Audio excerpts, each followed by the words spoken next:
Yuna sat alone by the big window of Orbital Station Harmony 7. She was only 8 years old, small for her age, with short black hair that her father always cut unevenly. In her lap was a worn sketchbook.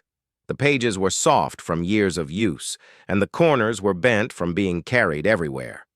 Outside the window, stars stretched across the darkness like scattered rice. Ships from 100 different worlds came and went. Tall, insect-like Kelrani walked past her without looking down. Furry Bothani merchants argued about prices. Humans like Yuna were few here. They were newcomers to the galaxy, only 80 years among the stars. Most aliens thought of humans as simple and unimportant. Yuna did not mind being ignored. She liked the quiet. It gave her time to draw. Her pencil moved across the paper in long, curving lines. She was drawing a dragon. Not the dragons from Earth stories with bat wings and fire breath. These were different. They were long and beautiful, like rivers made of light. They had scales that looked like they held whole galaxies inside them. Around the dragons, she drew strange symbols. She did not know what they meant. She just knew they belonged there.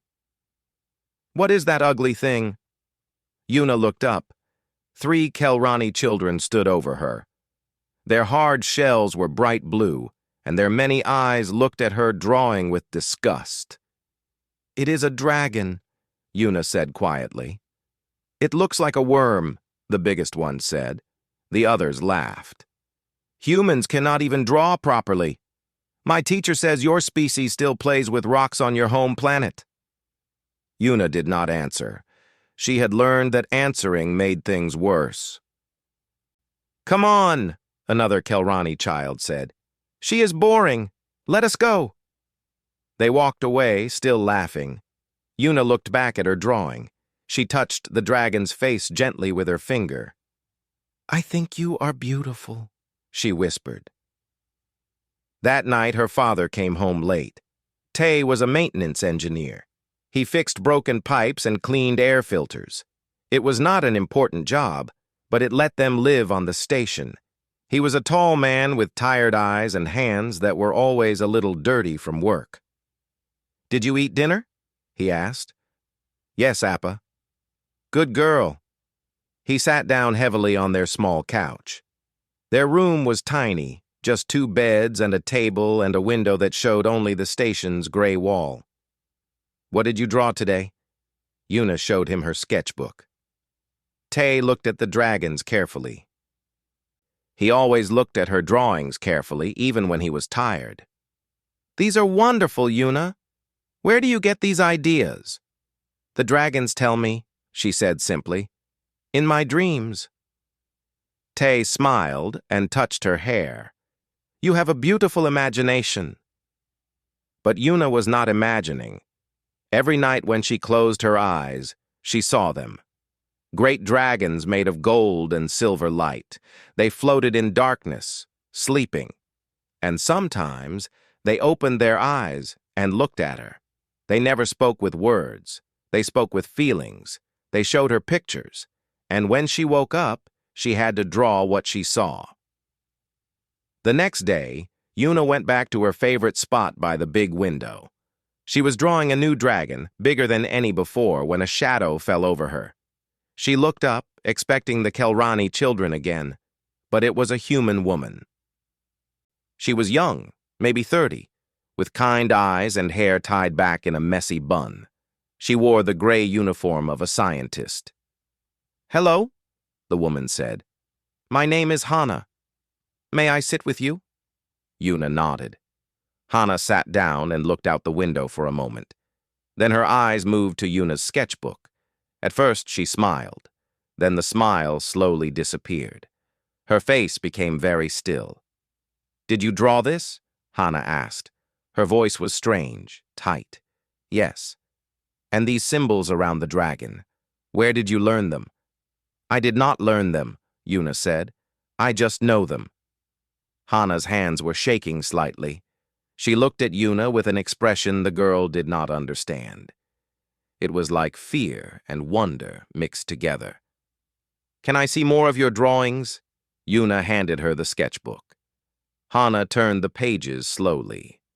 With each page, her face became more pale. Her breath became faster. By the time she reached the end, her hands were shaking badly. "This is not possible," Hana whispered. "Is something wrong?" Yuna asked. Hana looked at her. For a long moment, she did not speak.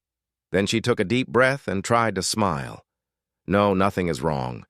Your drawings are very special, Yuna. Very, very special." She paused. "Where do you get your ideas?" "The dragons tell me in my dreams." Hana closed her eyes. When she opened them, they were wet. "Of course they do," she said softly. She asked Yuna more questions.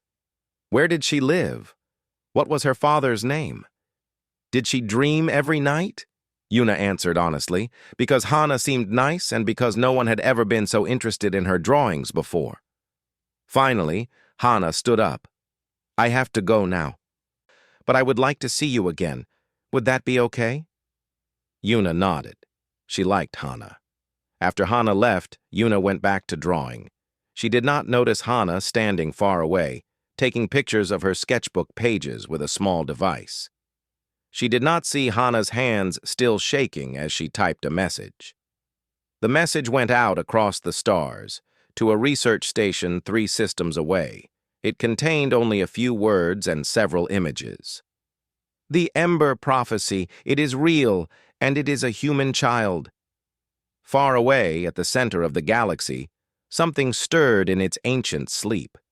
For the first time in 200,000 years, the dreams of the sleepers were not empty. A little girl was calling to them, and they were beginning to hear. In her small room that night, Yuna drew one more picture before bed. It was a dragon opening its eyes. Golden tears fell from those eyes like drops of sunlight. "Do not be sad," she whispered to the picture. "I am here now." Somewhere in the impossible distance, in a place where no ship had ever traveled and returned, a dragon as old as the stars themselves felt those words. And for the first time in epochs, she felt something like hope. Hana could not sleep that night. She sat in her small quarters on the station, staring at the images on her screen. Dragon after dragon, drawn by the hand of a child, and surrounding each one, symbols that should not exist. She was a xenoarchaeologist. She had spent 15 years studying dead civilizations across the galaxy, and she knew those symbols. She had seen fragments of them once carved into black stone on a forbidden world, the Tomb of Sleeping Fire. The most restricted archaeological site in all of known space. The Galactic Council had sealed that world 2,000 years ago. Anyone who tried to visit it was arrested. Anyone who studied its artifacts too closely disappeared. Hana had only seen the symbols for a few seconds, in a stolen image passed between researchers like a dangerous secret. Yet here was a human child drawing those same symbols in a worn sketchbook. Drawing them perfectly. Drawing them as if she had known them all her life. The Dragon Empire. That was what the ancient texts called them. A civilization so old that when they ruled, most current species had not yet learned to make fire. They had built wonders across the galaxy. They had guided young species like parents guiding children, and then, 200,000 years ago, they had vanished. No war destroyed them, no plague killed them. They simply left. They went to the center of the galaxy, where no ship could follow, and they slept. But they left behind a prophecy, the Ember Prophecy. "Wake us only when the innocent voice calls." The council had interpreted this as a threat. They believed the dragons would return to judge the galaxy, to destroy those they found unworthy. So they buried all knowledge of the dragons. They made it illegal to study them. They taught the younger species to fear even the memory of the Dragon Empire. But Hana had always wondered, if the dragons wanted to threaten, why use the word innocent? Why speak of a voice calling them, as if they were waiting to be invited back? Now, looking at Yuna's drawings, she thought she understood. The next morning, she found Tay in the maintenance corridors. He was fixing a water recycler, his hands deep inside the machine. "Excuse me," Hana said. "Are you Yuna's father?" Tay looked up. His expression was immediately protective. "Who are you? What do you want with my daughter?" "My name is Hana. I am a scientist. I met Yuna yesterday. Her drawings are remarkable. She is just a child with a good imagination. Please." Hana looked around to make sure they were alone. "This is important. Can we talk privately?" Something in her voice made Tay stop. He wiped his hands and led her to a quiet corner. Hana spoke quickly. She told him about the Dragon Empire, about the forbidden symbols, about the Ember prophecy. With each word, Tai's face grew more worried. "You are saying my daughter is drawing things from some ancient alien civilization. Not just any civilization, the most powerful beings who ever existed, and the symbols are not random. They are coordinates, stories, messages. Your daughter is channeling knowledge that has been lost for 200,000 years. That is impossible. She is 8 years old. She has never left this station. I know it sounds impossible, but I have studied these things my whole life. I know what I am seeing." Hana grabbed his arm. "The council fears the dragons more than anything. If they learn about Yuna, they will come for her." Tay pulled away. "You are scaring me. You should be scared. But you should also understand something. I do not think the dragons are monsters. I think they have been waiting. Waiting for someone exactly like your daughter." That night, Yuna had her strongest dream yet. She stood in a vast darkness. Around her, enormous shapes floated in silence. Dragons, hundreds of them, thousands. They were sleeping, their great bodies curled around each other like a family sharing warmth on a cold night. One of them opened her eyes. She was the largest dragon Yuna had ever seen. Her scales were deep gold, and light moved inside them like slow fire. When she looked at Yuna, her gaze was gentle, so gentle. "Little one," the dragon said. Her voice was not sound. It was feeling. It was warmth. "You found us." "I have been drawing you," Yuna said, "in my sketchbook. We know. We have seen your drawings through your dreams. They are beautiful. Why are you sleeping?" The great dragon was quiet for a long time. When she answered, her voice was full of old sadness. "Because those we loved became afraid of us. We tried to protect them, to guide them, to help them grow, but they only saw our power. They forgot our love. They began to hate us." A golden tear fell from her eye. "We could not bear to be hated by our own children, so we chose to sleep, to wait." "Wait for what?" "For someone who would not be afraid, for someone who would see us with innocent eyes and call us home with an innocent heart." Yuna reached out her small hand. "I am not afraid of you." The dragon leaned close. Her eye was larger than Yuna's whole body, but there was no fear, only warmth, only love. "We know, little one. That is why we have been showing you our words, our stories, our home. Will you wake up? That depends on your world. They may not want us back. They have been taught to fear us for so long." Yuna thought about this. "I will tell them you are nice. I will show them my drawings." The dragon made a sound like distant thunder. Yuna realized she was laughing, gently, lovingly. "Perhaps you will, little one. Perhaps you will." Yuna woke up with tears on her cheeks. But they were not sad tears. They were the kind of tears that come when something inside you feels too big to hold. She got her sketchbook and began to draw. This time she drew something new, a map, stars and paths and swirling colors. She did not understand what she was drawing, but her hand moved with certainty, guided by memories that were not her own. When morning came, she had filled 10 pages with the most detailed drawings she had ever made. Her father found her asleep at the table, pencil still in her hand, surrounded by pictures of a place no living being had seen in 200,000 years. And far away in the Galactic Council chambers, Ambassador Vorath received a report from his intelligence officers. A human child, strange drawings, a scientist asking forbidden questions. His many eyes narrowed as he read. "So," he said quietly, "the Ember Prophecy, after all this time." He pressed a button on his desk. "Send a containment team to Orbital Station Harmony 7, immediately." Yuna was eating breakfast when the door to their small room burst open. 5 tall insectoid figures in black armor filled the doorway. Their weapons hummed with energy, their many eyes fixed on the little girl with the sketchbook.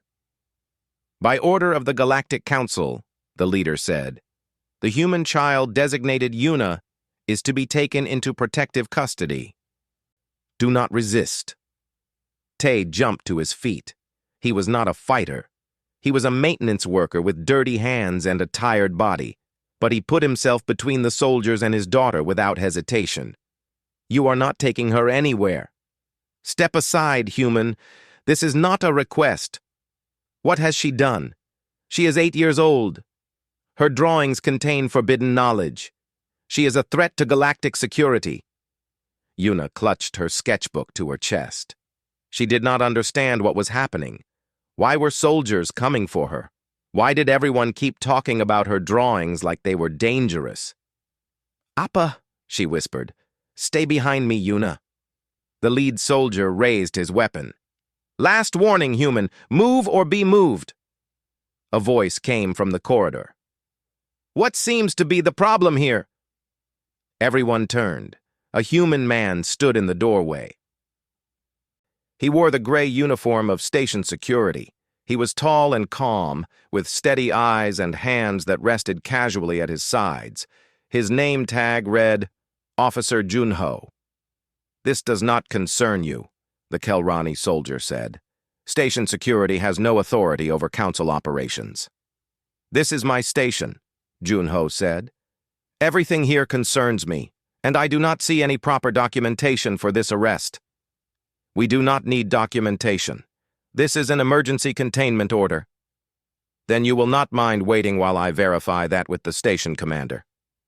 Junho smiled politely. "Protocol, you understand?" The soldiers looked at each other. In that moment of hesitation, Junho moved. He did not attack them.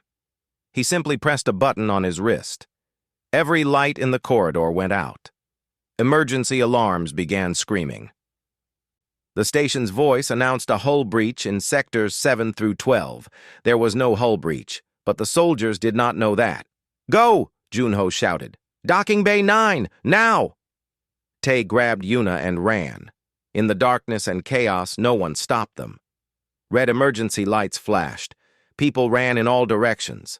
The Kelrani soldiers tried to follow, but Junho was there, always in their way, always with another question, another delay. Hana was waiting at Docking Bay 9.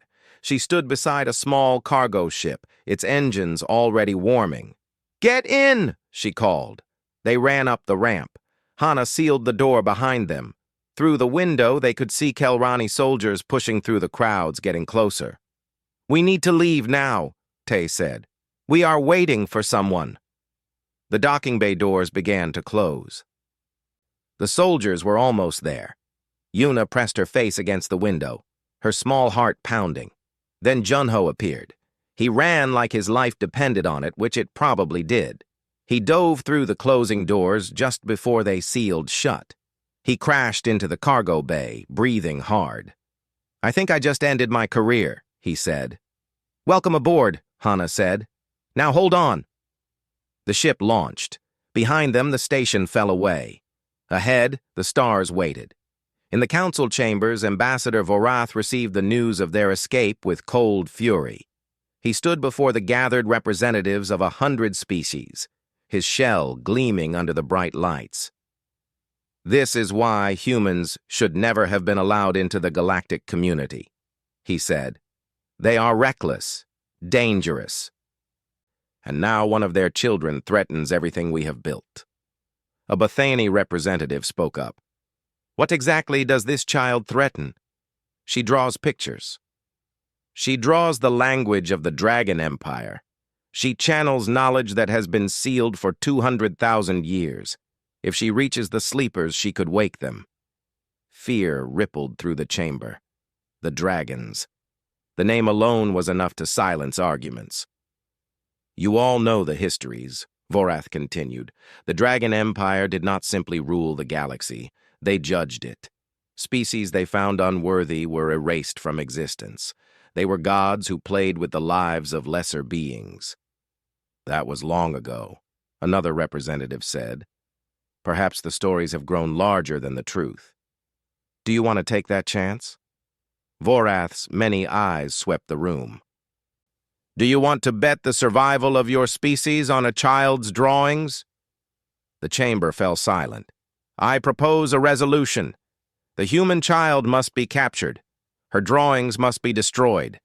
And if she has already set the awakening in motion, we must find a way to stop it. Permanently. The vote was quick. Fear made it unanimous. On the cargo ship, far from the politics and the fear, Yuna sat by a window. She was drawing again. Her father sat beside her, his face lined with worry. Do you understand what is happening? He asked gently. People are scared of my dragons. Yes, they think the dragons are dangerous. Yuna shook her head. The dragons are not dangerous, Appa. They are sad. They have been sleeping for so long because no one wanted them. They just want to come home. She held up her drawing. It showed a dragon crying. Golden tears falling from ancient eyes. They are not mean. They are lonely. They have been lonely for a very, very long time. Tay looked at the drawing. He did not understand how his daughter knew these things. He did not understand any of what was happening, but he understood the sadness in those drawn eyes. He understood loneliness. Maybe we can help them not be lonely anymore, he said softly. Yuna smiled. That is what I want to do. The drawing in her hands began to glow, faint golden light like sunrise through clouds. Tay gasped. Hana and Junho came running from the cockpit. They all stared as the light grew brighter. The dragon in the picture seemed to move, seemed to breathe. And somewhere impossibly far away, at the heart of the galaxy, something ancient stirred in its long sleep. The golden light faded. The drawing was just a drawing again, but everyone on the ship had seen it. What was that? Junho whispered. Hana's voice was barely a breath. That was the beginning. Yuna looked out at the stars. She did not know where they were going. She did not know what would happen next. But she was not afraid. The dragons were waiting for her, and she would not let them be lonely anymore. For 7 days, their small cargo ship flew through regions of space that grew stranger with each passing hour. The stars grew closer together, the darkness between them filled with colors that had no names. And always, Yuna drew. She drew maps that Hana used to navigate. She drew safe paths through dangerous areas. She drew things she did not understand, and somehow those drawings kept them alive. On the 3rd day, they entered the Barrier of Echoes. This was the place where ships went to die. For thousands of years, any vessel that tried to reach the galactic core was destroyed here. Scanners showed nothing but empty space, but ships that entered never came out. We should turn back, Junho said. He stood at the cockpit window, watching the strange darkness ahead. This is suicide. The coordinates lead through here, Hana said. There is no other way. Then we die like all the others. Yuna looked up from her sketchbook. We will not die. Everyone looked at her. She was sitting on the floor, her pencil moving steadily across the paper. The barrier does not kill everyone, she said. Only people who come with mean thoughts. That is what the dragons told me. Mean thoughts? Tay knelt beside her. What does that mean? Anger, greed, fear. She held up her drawing. It showed their ship surrounded by swirling light. A path wound through the chaos, thin but clear. If we do not have mean thoughts, we can pass through. I drew the way. Junho shook his head. This is crazy. Do you have a better idea? Hana asked. He did not. They followed Yuna's map. The barrier closed around them like a living thing. Colors that hurt to look at pressed against the windows. Sounds that were not sounds vibrated through the hull. Junho gripped his seat so hard, his knuckles went white. Tay held Yuna's hand and did not let go. Hana flew the ship with steady hands, following every turn and curve that Yuna had drawn, left around a spiral of impossible blue, down through a tunnel of screaming red, up past shapes that might have been ships or might have been bones. Keep thinking good thoughts, Yuna whispered. Do not be afraid. Behind them, through the chaos, they saw lights, council ships following them into the barrier, 6 ships armed with weapons that could crack planets. They are catching up, Junho said. Then the first ship exploded. It was not attacked. It simply came apart, dissolving into the swirling colors like sugar in water. The second ship followed. Then the third. One by one, the council ships were destroyed by forces no scanner could see. Only the small cargo ship remained, following a little girl's drawing through impossible space. And then, suddenly, they were through. The barrier fell away behind them. Ahead, the galactic core opened like a flower made of light. And at its center, floating in the brightness, was something that made everyone stop breathing. A sphere. A constructed sphere the size of a solar system. Its surface was covered with shapes, enormous shapes, dragons, millions of them. They wrapped around the sphere like sleepers sharing a bed. Their scales caught the light of the core's stars and threw it back in colors that made rainbows look pale. My God, Hana whispered. Not gods, Yuna said. Just dragons. They have been waiting a very long time. Junho stumbled back from the window. His face was pale. That thing is bigger than any structure in the galaxy, bigger than anything we have ever built. How is this possible? The Dragon Empire was building wonders when our ancestors were learning to walk upright, Hana said. This is what they left behind. This is where they went to sleep. Tay looked at his daughter. You knew this was here? I saw it in my dreams. Yuna pressed her hand against the window. They are so beautiful. Can we go closer? As if hearing her words, something changed. Lights appeared on the sphere's surface, a path, glowing gold, leading to an opening in the great structure. I think they are inviting us in, Hana said. They flew toward the sphere. As they got closer, the scale of it became impossible to understand. One dragon's tail alone was longer than their entire journey so far. Claws the size of moons gleamed in the eternal light, and everywhere, the patterns. Symbols like the ones Yuna drew, carved into every surface. The ship entered the sphere through an opening that could have swallowed planets. Inside, the structure continued. Halls stretched in every direction, each one large enough to hold stars. Crystal chambers lined the walls, and inside each chamber, dragons slept. Their ship felt like a speck of dust in a cathedral. Where do we go? Tay asked.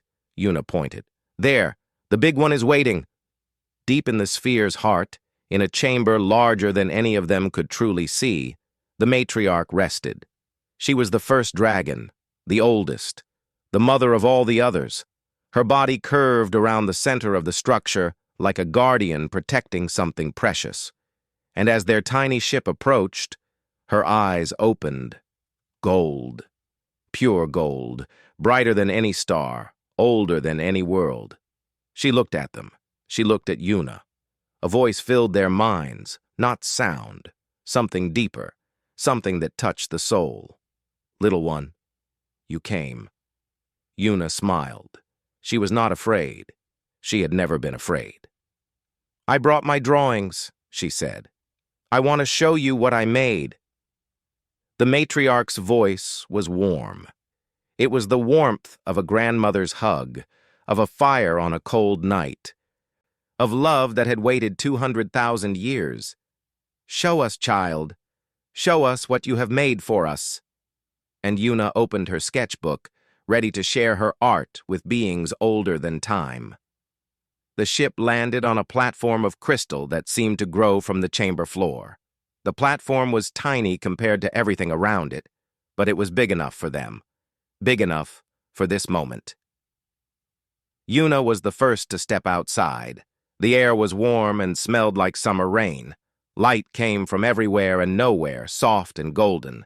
And before her, rising like a mountain made of scales and ancient fire, was the matriarch. Her eye alone was larger than their entire ship. Inside that eye, galaxies seemed to spin. Stars were born and died in the depths of her gaze. She was impossible. She was wonderful. "Hello," Yuna said. The others came out of the ship slowly. Tay stayed close to his daughter. Hana could barely stand, her legs shaking with the weight of what she was seeing. Junho kept his hand on his weapon, though he knew it would be useless here. "You do not need to be afraid," the matriarch said. Her voice was inside their minds, gentle as a mother singing a child to sleep. "We have never harmed the innocent. We never will." Hana found her voice. "The histories say you destroyed entire species, that you judged and executed whole civilizations. We did." The matriarch's voice carried no shame, but deep sadness. "We removed those who chose cruelty over kindness, those who hurt the weak for pleasure, those who spread suffering like a disease." A pause. "Were we wrong to protect the helpless from monsters?" No one answered. "But that is not why we sleep. We sleep because those we protected became afraid of our protection. They forgot that we acted from love. They saw only our power, and power without understanding becomes a thing to fear." Yuna walked forward. Her small feet made no sound on the crystal floor. She walked until she stood directly beneath the matriarch's eye, a tiny figure before an ancient god. "I brought my drawings," she said again. "Show me, little one." Yuna opened her sketchbook. Page by page, she held up her drawings. Dragons flying through stars, dragons playing with smaller creatures, dragons crying, dragons hoping. Each drawing was simple, made with a child's hand, but each one contained truth that went beyond skill. Other dragons were stirring now.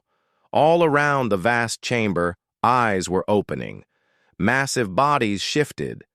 Scales singing against crystal. They were waking up, drawn by something they had waited 200,000 years to feel. A child's love. "You drew us crying," the matriarch said softly. "How did you know we cried?" "Because I could feel it. In my dreams, I could feel how sad you were." Yuna held up the drawing of the crying dragon. "I made this one special, so you would know someone cares." The matriarch was silent for a long moment. When she spoke again, her voice trembled. 200,000 years. That is how long we waited. In that time, many came to this place. Scientists seeking our knowledge, warriors seeking our weapons, rulers seeking our power. Her great eye closed briefly. They all came wanting something from us. They all came with greed or fear or ambition in their hearts. The barrier turned them away. "But Yuna got through," Tay said. "Yes, because she came with nothing but drawings and love. She came not to take, but to give. She came not because she wanted something from us, but because she wanted something for us." The eye opened again, fixed on Yuna. "Do you know how rare that is, little one? Do you know how precious?" Yuna shook her head. "I just did not want you to be lonely anymore." The matriarch made a sound. It was like thunder and music and weeping all at once. Golden tears fell from her eye, huge drops that splashed on the crystal floor and hardened into perfect spheres. The Ember prophecy spoke of you, an innocent voice calling us home. We wrote that prophecy ourselves, you know. We wrote it hoping that someday someone would come not to use us or fear us, but simply to love us. More dragons were fully awake now. They moved through the chamber, their massive bodies flowing like rivers of light. They circled around the tiny platform where the humans stood, not threatening, but curious, wondering. One dragon, smaller than the matriarch but still vast beyond measure, lowered its head toward Yuna. Its eyes were silver. "May I see the drawings too, little one?" Yuna smiled and held up her sketchbook. "This one is you, I think. You have silver eyes in my dream." The silver-eyed dragon made a soft sound of wonder. "You dreamed of me?" "I dreamed of all of you. You were all so sad. But you were all so beautiful, too." More dragons gathered. More eyes fixed on the worn sketchbook in a little girl's hands. Beings old enough to remember when the first stars were young gathered around to look at drawings made with colored pencils on cheap paper, and they wept. "We created the first life in this galaxy," the matriarch said. "We guided species from fire to thought, from thought to stars. We were their parents, their protectors, their gods. But gods are not meant to be loved. Gods are meant to be worshipped or feared. And worship and fear are not the same as love." "I am not afraid of you," Yuna said. "And I do not worship you. I just think you are nice." Nice. The matriarch tasted the word. Such a small word for such a large feeling. "Small words are the best ones," Yuna said. "My appa says that. Big words hide what you mean.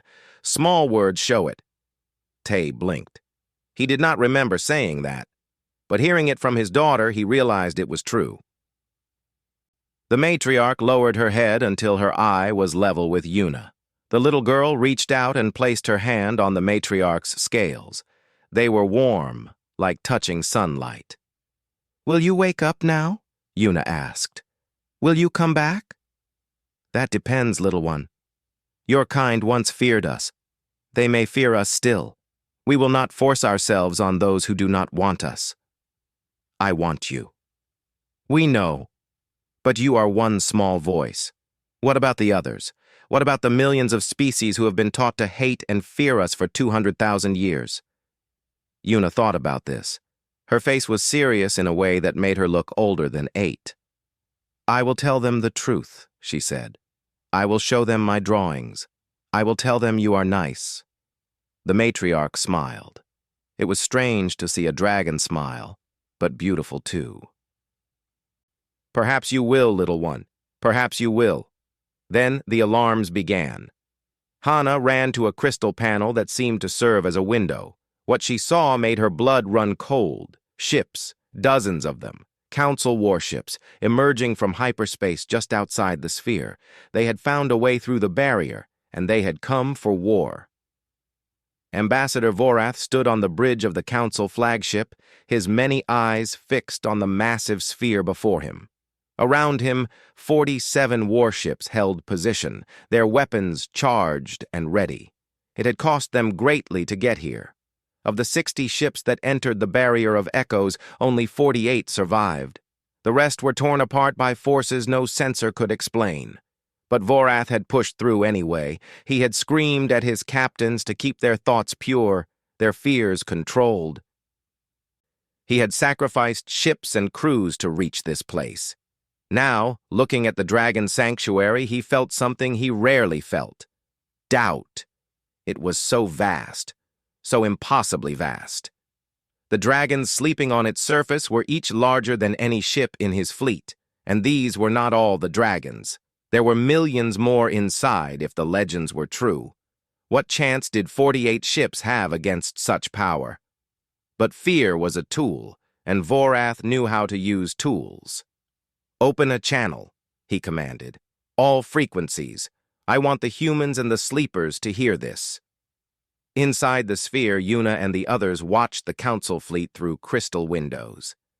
The ships looked tiny against the backdrop of the sanctuary, but their weapons glowed with deadly purpose. Then Vorath's voice filled the chamber. Humans, you have violated the most sacred law of the Galactic Council. You have awakened the Dragon Empire. Surrender the child called Yuna immediately. Return the sleepers to their rest. If you do not comply, we will use force. The matriarch made a sound like distant storms. The dragons around her stirred, their great bodies shifting. He threatens us, the silver-eyed dragon said. We could destroy his fleet with a thought. We could, the matriarch agreed. But should we? Yuna looked up at her. What do you mean? If we destroy them, we become what they fear. We prove their lies true. The galaxy will never accept us back if we return with blood on our claws. She sighed, and the sound was like wind through ancient forests. This is why we left, little one. This is the choice that broke our hearts. Fight and become monsters. Do nothing and remain forgotten. Yuna thought hard. Her small face was tight with concentration. Then she looked at her father. Appa, what should I do? Tay knelt beside her. His eyes were wet. I do not know, Yuna. This is bigger than anything I understand. But I know one thing. He touched her face. You have never been wrong about the dragons. Trust yourself. Yuna nodded. She turned to the matriarch. Do not hurt them. They are just scared. Even though they want to hurt you? Especially because they want to hurt me. Scared people do mean things. That does not make them bad. It makes them scared. The matriarch stared at her for a long moment. Then she turned her great head toward the fleet outside. Very well, little one. We will try your way. She reached out with her mind. Her voice, vast and ancient, touched every ship in the fleet. It touched every station and every planet in the galaxy. For one moment, every being in the known universe heard the matriarch speak. Children of the galaxy, listen. On the flagship, Vorath staggered. The voice was inside his head, inside every head on every ship. You have been taught to fear us. You have been told that we are destroyers, judges, executioners. Some of this is true. We did remove those who chose cruelty. We did end civilizations that spread only pain. But we did not do this from anger. We did it from love. The same love a parent feels when they protect their young from danger. Across the fleet, soldiers lowered their weapons. Officers stopped giving orders. Everyone listened. We were your creators, your guides, your protectors. We loved you more than you can imagine. But love is not easy. Love means watching your children grow. It means letting them make mistakes. And it means accepting when they no longer want your protection. The matriarch paused. Her voice grew soft with ancient pain. You began to fear us. The same power that protected you became a threat in your eyes. You forgot our love and saw only our strength. We could have forced you to remember.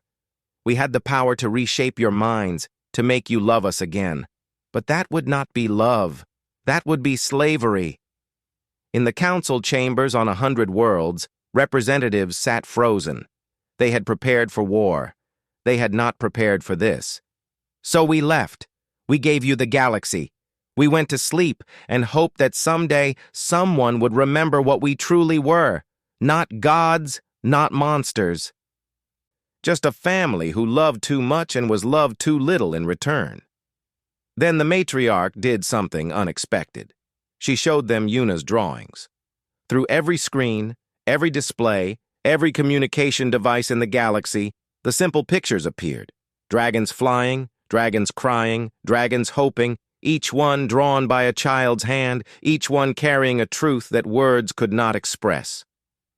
This child saw what you forgot. She looked at us with innocent eyes and found not power or fear, but loneliness. She drew us not as conquerors, but as family waiting to come home. On the flagship, Vorath watched the drawings appear on his screen. A dragon crying, golden tears like sunlight, something twisted in his heart, something he had buried long ago. "We do not ask to rule again," the matriarch continued. "We do not demand worship or obedience. We ask only to be allowed back, to protect when asked, to guide when wanted, to love if you will let us." Tay stepped forward. Hana tried to stop him, but he shook her off. He found a communication panel and activated it. "This is Tay. I am Yuna's father." His voice was broadcast alongside the matriarch's message. "My daughter saw what all of us forgot. She saw that strength without love is meaningless. The dragons never wanted to rule us. They wanted to be our family, and we turned them away. We made them so lonely that they chose to sleep forever rather than be hated by the children they created." He took a shaky breath. "I am just a maintenance worker. I fix pipes and clean filters. I do not understand gods or prophecies. But I understand my daughter. She is kind and good and true. If she says the dragons deserve our love, then I believe her. I choose to believe her." Across the fleet, weapons began powering down. Soldiers looked at each other with wet eyes. On ship after ship, the will to fight melted away. But not on the flagship. Vorath stood alone on his bridge. His crew had abandoned their posts, overwhelmed by the matriarch's words. Only he remained, his claws gripping the weapons console. "Lies," he hissed. "Manipulation. This is exactly why they must be destroyed." He targeted the small cargo ship where Yuna had arrived. One blast. That was all it would take. Kill the child, and maybe the sleepers would go back to sleep. Maybe the galaxy could return to normal. His claw moved toward the firing button. "No," he whispered to himself. "I will not let them win." And he fired. It was a planet killer. A beam of concentrated energy that could crack worlds like eggs. It crossed the distance between the flagship and Yuna's ship in less than a heartbeat. But the matriarch was faster. She moved like light itself, her impossible body flowing through space with grace that made physics weep. She put herself between the weapon and the child who had called her from 200,000 years of sleep. The beam struck her. Golden blood sprayed across the void. The matriarch screamed, and her scream shook every ship, every planet, every star within reach. She was hurt. For the first time in epochs beyond counting, she was truly hurt. But she did not fall. She curled around the small cargo ship, protecting it with her wounded body, shielding the tiny humans inside from any further attack. "Matriarch!" The silver-eyed dragon surged forward. "Let us destroy them! They have drawn first blood!" "No."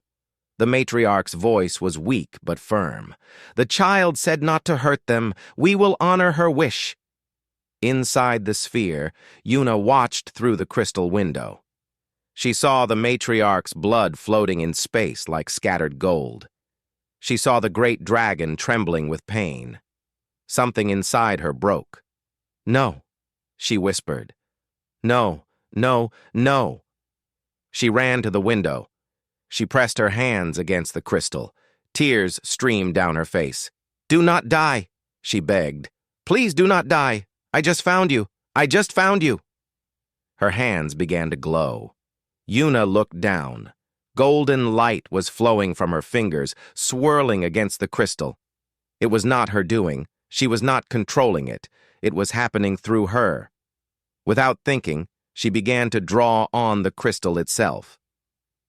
Her finger moved in patterns she had never learned, symbols that came from somewhere deeper than memory. They were healing symbols, dragon words for mending, for restoration, for love strong enough to close any wound. "Yuna!" her father gasped. "What are you doing?" "I do not know," she kept drawing. "I have to help her. I have to." The symbols spread across the crystal.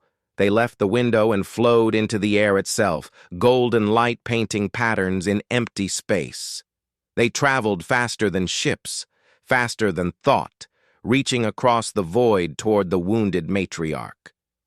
Where the symbols touched her, wounds closed. Where the light fell, blood stopped flowing. The healing was slow, too slow, but it was working. "The Ember Child," Hana breathed. The prophecy said she would call the dragons home, but it did not say how. It did not say that she would become one of them. Yuna drew until she could not draw anymore. She collapsed against the crystal, exhausted, her fingers raw, her body drained. But outside, the matriarch was whole again. The great dragon turned her head. Her eye found Yuna through the crystal. And in that gaze was something beyond gratitude. It was recognition. It was acceptance. It was welcome. On the flagship, Vorath stared at his screens in disbelief. The matriarch was healed. His greatest weapon had failed. And now every ship in his fleet had turned their weapons toward him. "Ambassador Vorath." The voice came from his own crew, speaking through the intercom from where they had gathered in the corridors. "You are under arrest for attempted murder and violation of galactic law. Surrender your command." Vorath looked at the dragons gathering outside his window. He looked at the faces of his former allies, now turned against him. He had gambled everything on fear, and he had lost. They took him away in restraints. He did not speak. There was nothing left to say. In the days that followed, the galaxy changed. The dragons did not try to rule.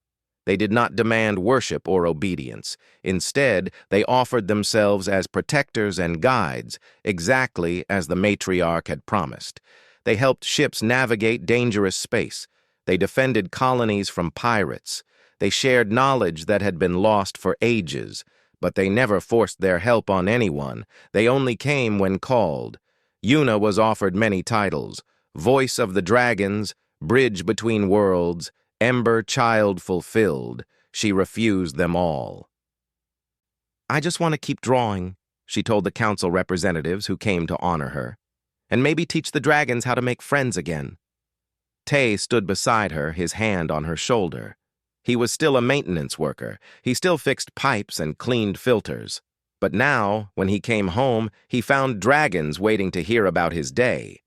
Hana continued her research, but now the dragons themselves were her teachers.